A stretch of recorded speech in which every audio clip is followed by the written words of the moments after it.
ভোগালীক আদৰিবলৈ সাজু প্ৰতিজন অসমীয়া।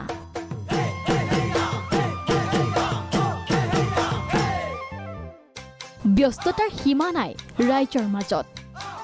প্ৰান্তে প্ৰান্তে চলিছে ব্যাপক প্ৰস্তুতি।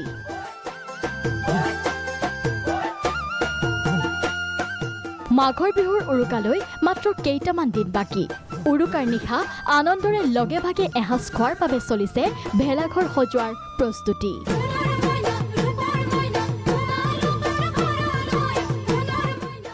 গোৱালপাৰা লক্ষীপুৰৰ পানীশালী গাঁৱৰ পুৰুষ মহিলা সকলো ব্যস্ত ভেলাঘৰ নিৰ্মাণত।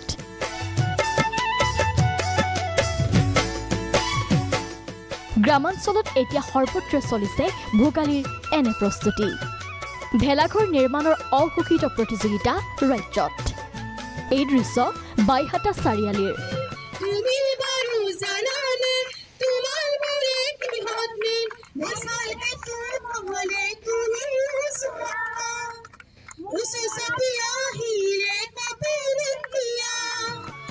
বৰপহলা গাঁৱৰ যুৱকসকলে ভেলাঘৰৰ জৰিয়তে এক ব্যতিক্ৰমী দৃশ্য দাঙি ধৰিবলৈ সক্ষম হৈছে।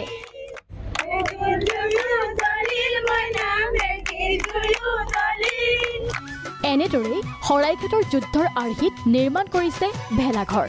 গাঁওখনৰ যুৱতী মহিলা শিশুকে ধৰি সকলোৱে এপাক নাচিছে ভেলাঘৰৰ বাকৰিত।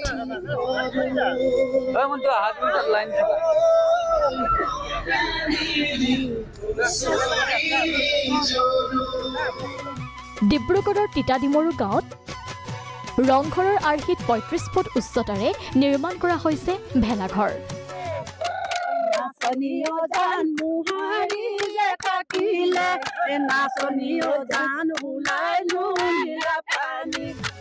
নৰা কটাই নৰা কাটিছে, ভেলাঘৰ সজাই ভেলাঘৰ সাজিছে, নচাই নাচিছে।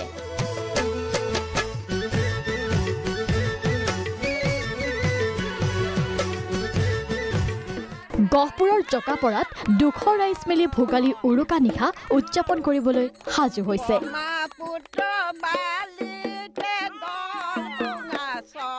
মুঠৰ ওপৰত ব্যস্ততা আৰু আনন্দৰ সীমা নাইকিয়া হৈছে ৰাইজৰ মাজত।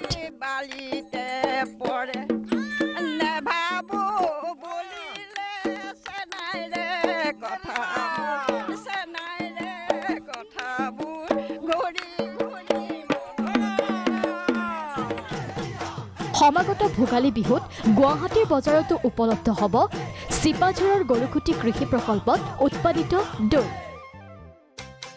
দৈৰ লগতে জৈৱিকভাৱে উৎপাদিত পাচলিও উপলব্ধ হ'ব বজাৰত। গুৱাহাটীত আমি ইয়াৰ শাক চব্জিও বজাৰলৈ লৈ যোৱাৰ পৰিকল্পনা আমাৰ আছে।